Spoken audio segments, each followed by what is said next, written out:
পেশার বিবরণ কি দেবো? ব্যবসায়ী। ব্যবসা। কি করছো কি তুমি এখন? ফর্ম ফিল আপ করছি। ফর্ম ফিল আপ করছো? কি ফর্ম ফিল আপ করছো? সেলফ ডিক্লারেশনের যে ফর্ম হয় না, স্বঘোষণাপত্র, আমার হচ্ছে rejected may be further verified, এটা এসছে আমার।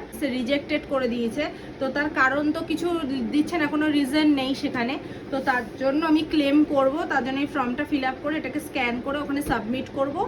দেন তারপর ওনাদের ওখানে মানে আমি রিমার্কে লিখতে হবে অনেক কিছু।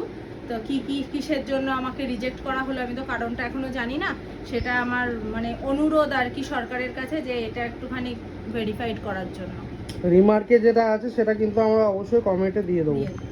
আর ফর্মটা হচ্ছে এটা, কি কি আছে এটা দেখিয়ে দাও। এখানে আছে মানে যার নাম, সে মানে যে বেনিফিশিয়ারি সে, তার নাম লিখতে হবে, তার হাজবেন্ড বা ফাদার যেই হোক তার নাম লিখতে হবে, ঠিকানা, পাড়া, থানা, তার স্বামী পিতা কি কাজ করেন, মাসিক আয় কত, গৃহের বিবরণ, জমির পরিমাণ। মহাশয়, আমি অন্নপূর্ণা টাকা পাওয়ার যোগ্য, কিন্তু আমার অন্নপূর্ণা স্ট্যাটাস নিম্নরূপ দেখাচ্ছে, সেটা সঠিক জায়গায় টিক দিন। For further verification under process, for further verification ASDD, for further verification government employee not applying for AY, bank validation failure, error code, যেটা হবে সেটা।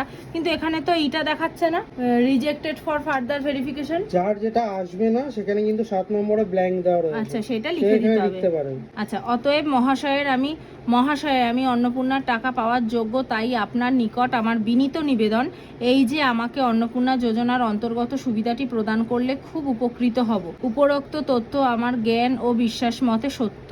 তো ফোন নাম্বার, আইডি নম্বর, আধার নম্বর, এর সাথে আমার পরিবারের সকল সদস্যের নথি সংযোগ করলাম, আধার কার্ড ও ভোটার স্লিপের জেরক্স। তো এই দিয়ে স্ক্যান করে পাঠাতে হবে সরকারের কাছে, তাই তো? তারপর ওরা ভেরিফাই করে দেখবে।